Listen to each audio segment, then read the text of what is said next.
Hello and welcome to yet another exciting edition of Get Naked with Your Marketing with Chala Dincoy from Coachtactics. And today we have another naked guest.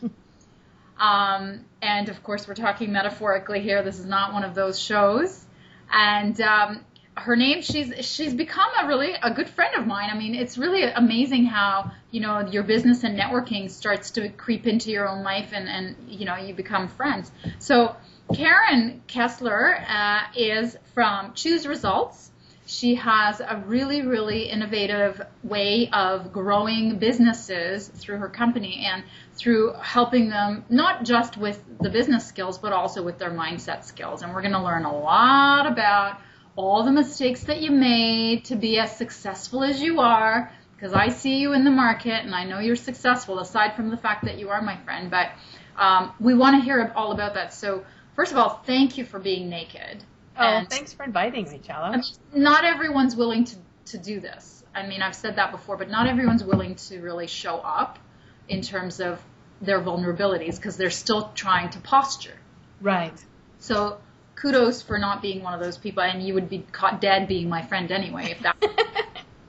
So tell us a little bit about, what you do. I launch entrepreneurs is probably the best way to do that. Often perspective is one of the biggest things that need to change. You mentioned the posturing. Oh my goodness, people think they have to get it perfect. They think they have to get it right.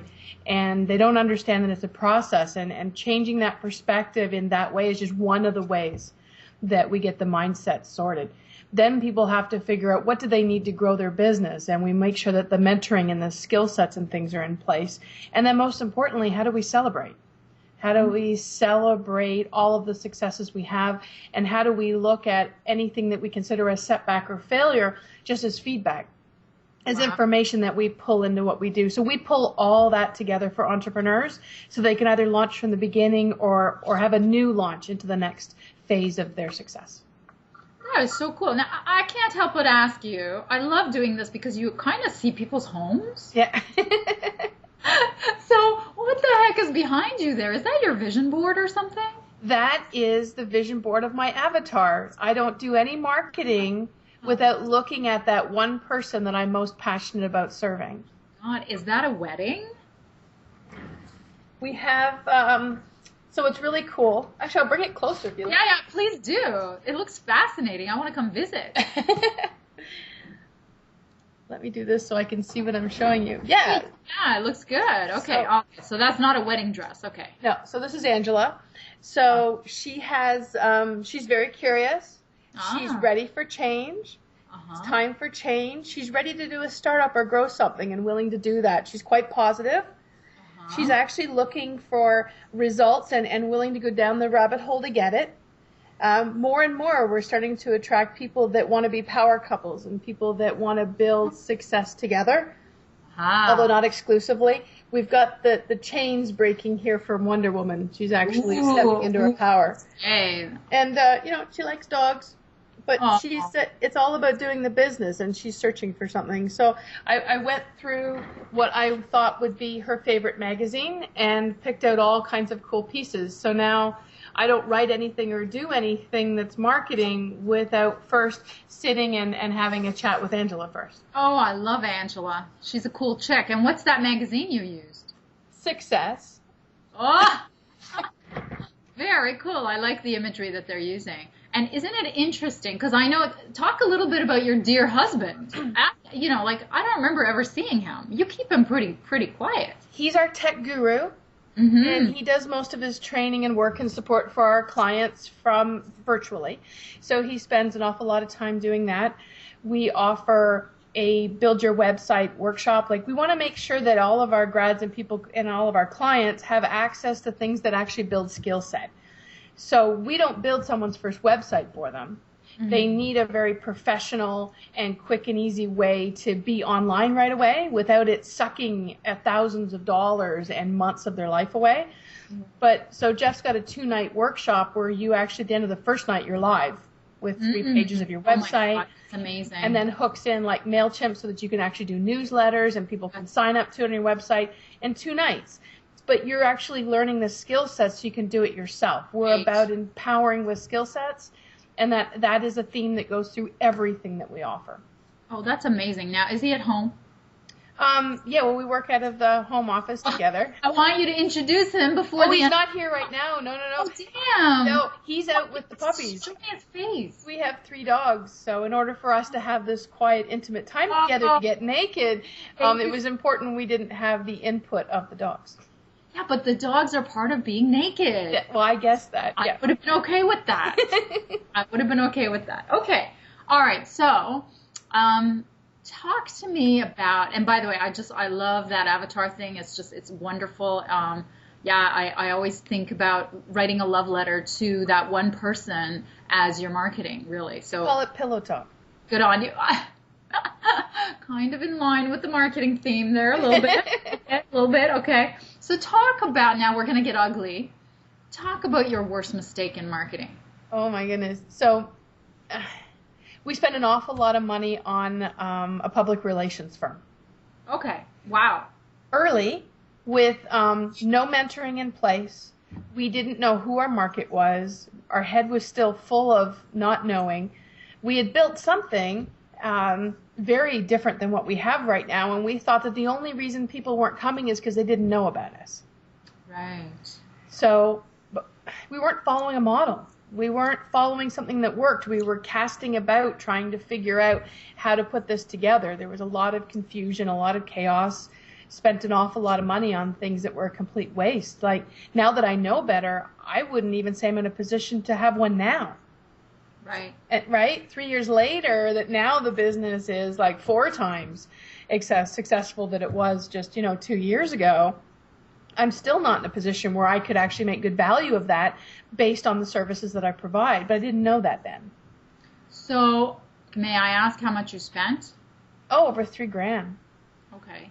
And what were you hoping to get out of it? Simply just clients, or were you hoping for the system? Well, we were hiding, right? So we were hoping the clients would just come to us. I wouldn't have to go to them. That's right. That's the whole, advertising, right? When people are afraid to show up in their marketing, they advertise, because it's like you just give somebody money, yeah, and they do something for you, and then they're supposed to show up, and then somehow it never works. But anyway, I'm so glad you said that. And do you find that that's a mistake that a lot of your potential clients make? Well, they come in, it's on their list of questions, right? It's something that they want to do. But we teach intimacy. The work that we do is intimate. And people aren't going to invest in us or invest in anyone in this type of transformation and this type of work unless you're willing to get intimate with them first. Mm. They have to get to know you. They have to like you. They have to learn to trust you, which is why, it concerns me that people won't have these types of conversations with you, Chala, because that means they're not willing to be intimate yet. Yeah. Which means their sales suffer. Yeah. Right? And really bigger question, why they're not willing to be intimate. And where else is that showing up in their business? Right. When we look at values for our clients, we look at both relationship values and their business values, because how you do relationship is how you do business. Yeah, for sure. They're I love closely related. So talk to me about, what are some of the elements of intimacy? Oh. How do you make someone be intimate and attractive and, all those things? How to show up and be intimate? It's about what's going on in your head. So when you go to shake someone's hand and you're meeting them, are you thinking about the 3 things on your grocery list? Because that shows up in your body. It shows up in everything that's happening and where your eyes are going. And it's really important to be 100% present. When you can actually say in your head when you approach someone, go to shake your hand, you know what? I've got your back. How can I help you? And that's what you're thinking, and that's what you're at. And you're 100% present with a person, and you're listening to them. And it's not about whether or not that person's going to be your client. They're a human being, and what do they need? And if it's not me, I've got lots of great friends like you, Chala, that maybe it's you that they need. Right. So I'm listening for their actual need. Mm-hmm. I'm not worried about whether or not it's going to be a sale for me. Right. I'm here in service. So thinking about the other person is an element of building intimacy. Right. And you have to be willing to allow them to see into you. You have to be willing to be real with them about what you can do and what you can't do. Right. So tell us a story, if you can, about that. Absolutely. So I've had people call me, and they sometimes they get, name off a website, off of boards that I'm certified with, and they're like, okay, I'm looking for this service. And I talk to them and find out. I've had people that actually didn't need me at all.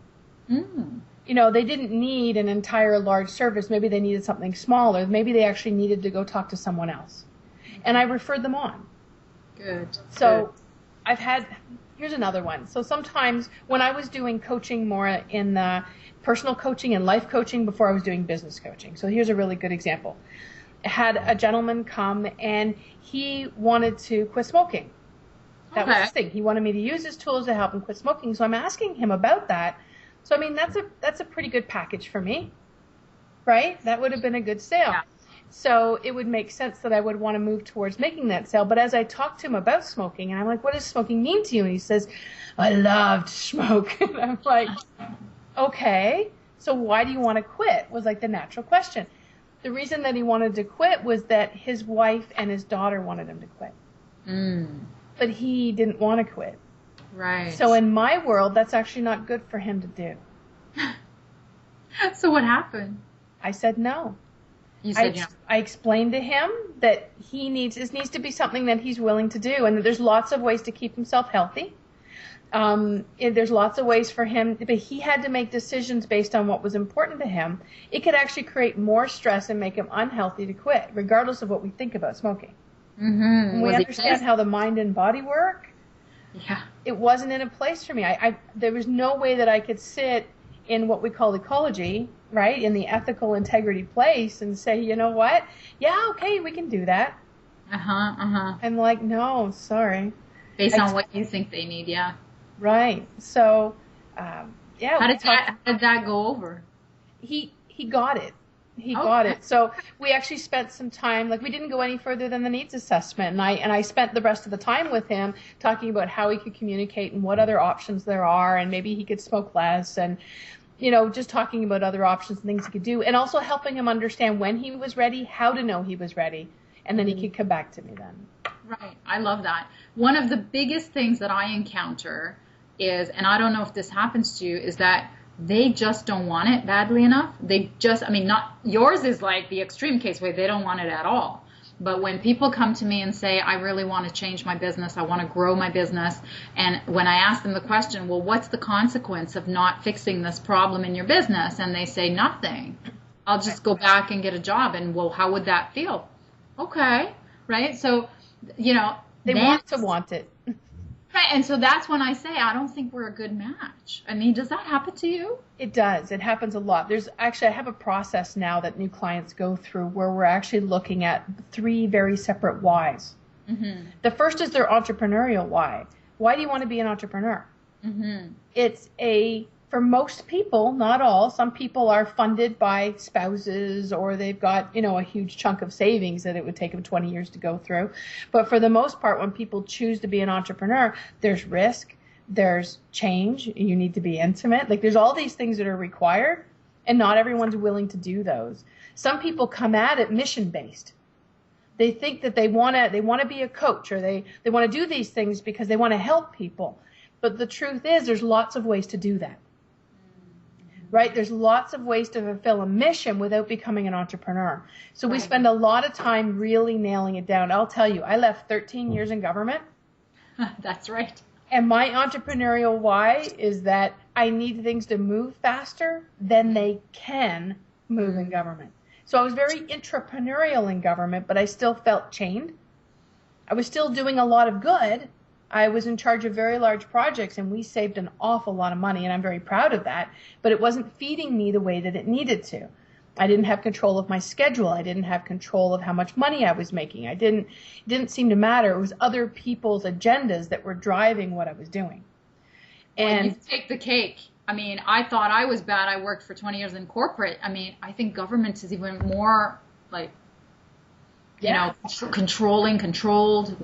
Exactly. And for many people, they prosper in that environment because they're helping people, but at the same time they've got rules and they like that and they know what's happening. But for me, I was growing to the point that it was just becoming claustrophobic. Now, the other piece that kept me moving, part of my entrepreneurial why, that I walked away, like my pension and everything, right? After 13 years, your pension's locked in. So I'll tell you, from an ego perspective, nothing is going to put me into a position where I have to walk back and ask for my job. Right. Do you know what I mean? Do you get how focused that makes me as an entrepreneur? Right. That there's no way I'm going to go back and say I made a mistake. Yeah. So the critical part, though, is how you made that jump. So the pain of where you were was bigger than the fear of where you were going. Exactly. And that most people cannot do. Right. And that needs to be okay. Yeah. Because we need good people in government. We need good people in not-for-profits. We need good people that are coaching internally. And that's okay. So it's part of my job as people come in to test those waters. Should you even be an entrepreneur? And if you shouldn't be, how do we put you in a place where you're going to grow and prosper and find joy? Some people take the entrepreneurial route and they shouldn't. It only brings them chaos. Yeah, and I think sooner or later, because they refuse to invest in themselves, because they refuse to be uncomfortable, because they refuse to try new things, they go back to their comfort level. Right. And, and so, but to your point, it's a painful journey. It can be a painful journey. Oh yeah, and people have lost relationships, their entire savings. Like it's really bad. They've lost their health because of it. So if people are very certain that they want to be an entrepreneur, then the next piece is to make sure that you find the model for what you want to do, and that you invest in making sure you have a mentor, that you have coaches, that you've invested in a way that people have already made the mistakes. Right. That they can help you shortcut to your success. That they can help you put the transition plan in place so you can move from full-time job to full-time entrepreneur in a way that still makes sure that your kids can go to university and you can pay your mortgage. Yeah. That you can still sleep at night. Yeah. But to your point, it requires investment. So what's the third piece before we go on to the next question? You said there's 3 criteria: your entrepreneurial mindset and what else? I need your personal why. People, when you're, I call them solopreneurs. When it's us and we're the product, you have to build that business from the inside out. Mm-hmm. It's so important that your business, because you're working every day, and especially in the beginning, put in so many hours, like you said in your talk. In the beginning, you're 80% in your business and only 20% with clients. Mm-hmm. So what gets you out of bed every day to do that needs to be your passion. Mm-hmm. So I want to know what breaks your heart.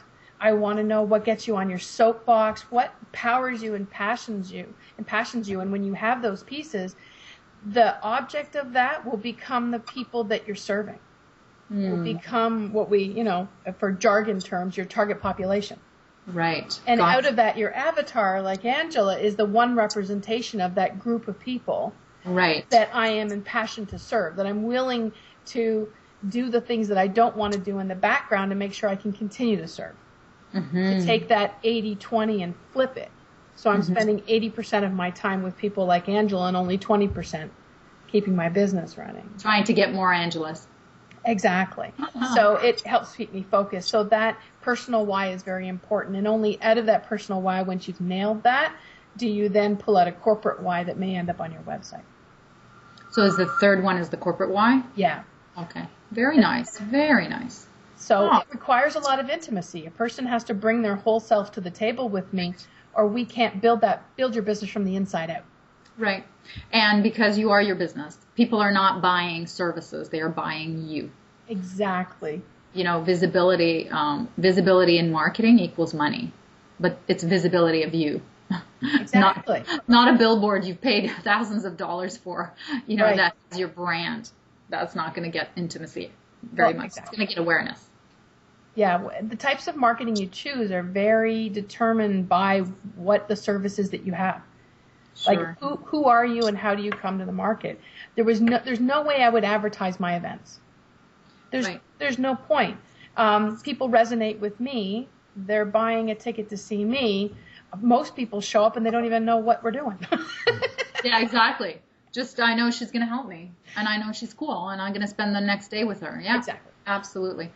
I absolutely agree with that. So the second question is, this is the real, kind of another part of the naked part is, have you had fears, or do you still have fears around showing up in your marketing, whether it's physically, like putting your face and your videos out, or putting your opinion out, like saying what you truly believe, even if it's divisive? Right. So both. So You still have it? yeah, especially for sure. So it's not as much. So in the beginning, for sure, I would write something and it would sit, and I wouldn't press post, and I wouldn't press send, and I'd rewrite it, and then I would just forget it. Oh my God. Or I would only show up in a way that was so vanilla that it made no impact whatsoever. I wanted to please everybody. And then one day, I don't know what it was. I just got passionate about something, and I wrote about it, and it never occurred to me that people would disagree with me. Oh, really? It would happen purely by mistake. I was just passionate. I was right, and I put it out there. I have never had so many shares. I've never had so much conversation. It was explosive and went on for about 3 days, and I went, I survived. I'm all in one piece. That's right. That's right. And what was happening is that people who actually knew me were kind of standing up for me and supporting my opinion, and other people, and it was going back and forth, and it became this huge, really healthy discussion. And do you remember what it was? Yeah, I had asked the question. I was reading an article, or I can't remember what started it, but I have a firm belief that we choose to suffer. That very nice. Pain is pain, and that you can either accept it and move through it, but suffering is sitting in it and stewing in it, and that's a choice. And I just threw the question out there. Just, what do you believe? Do you believe that pain is a necessary part of life? Or do you think, what's your belief on it? And then, oh my God, it just went boom. Wow. So, why were people upset with you?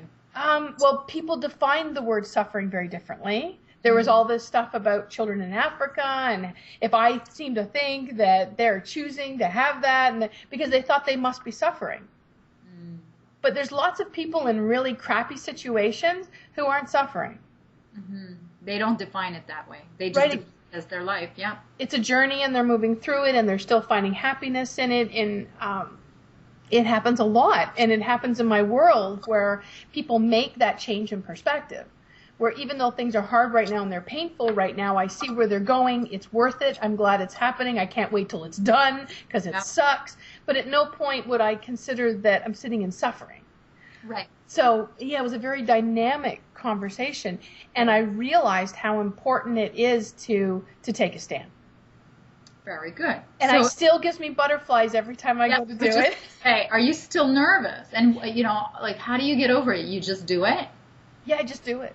You just don't care anymore. Yeah, and the thing is, in the beginning, I would never have done that on purpose. It happened completely by accident. Right. You fell into it. Yeah, so now when I, write my newsletters and articles, I take a much bigger stand. And the more that I do, the more that I can, right? And it grows, and I'm getting much more clear on what my position is, what my soapbox is, and actually proud of it.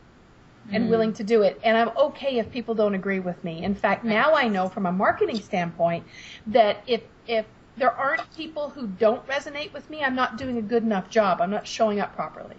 Right. Because I'm not for everyone. Right.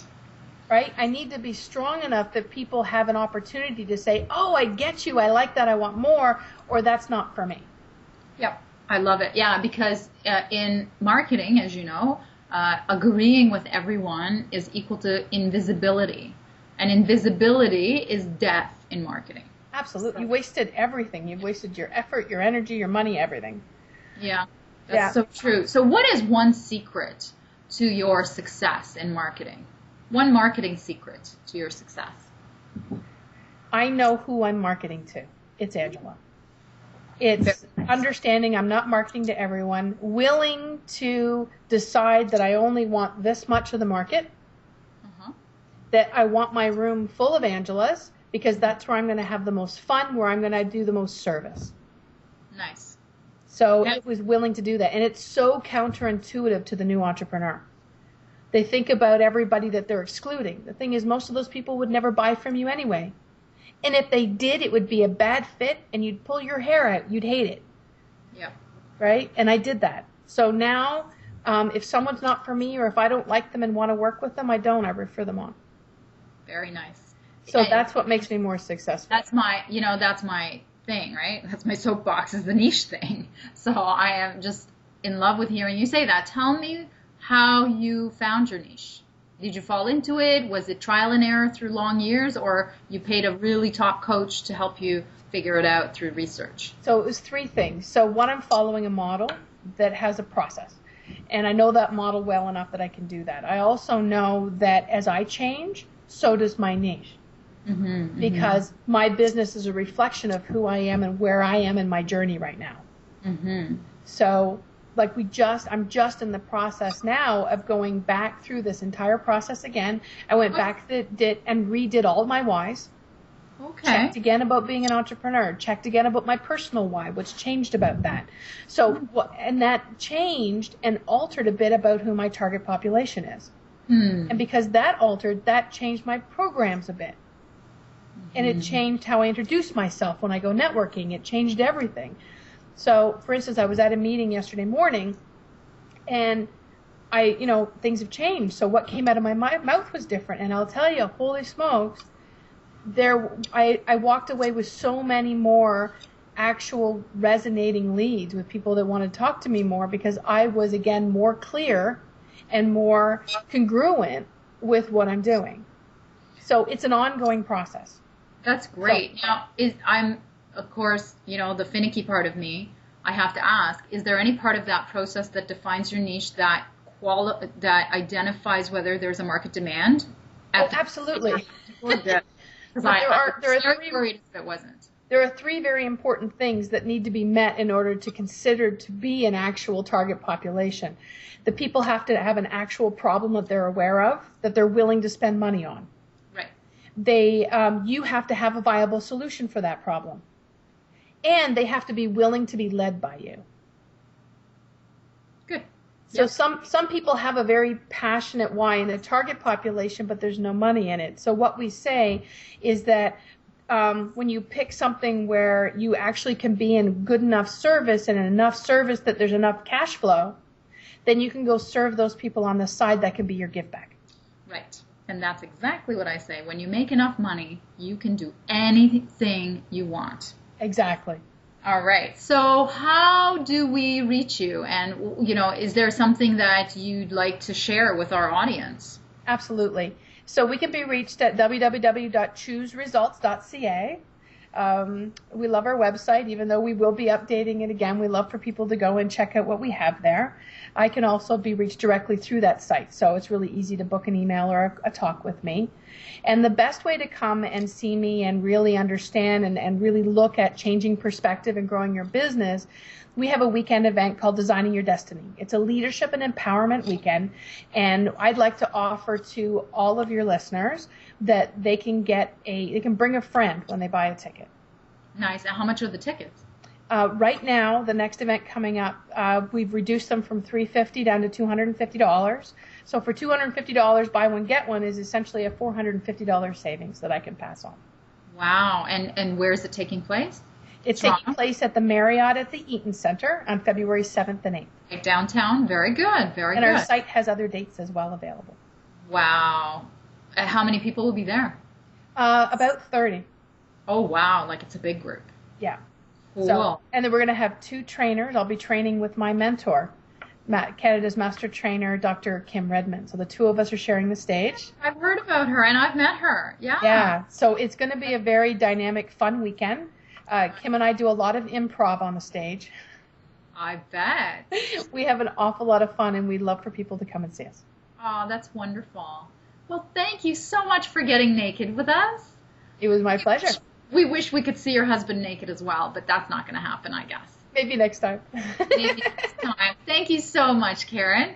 We'll see you at the next meeting. Okay, bye for now.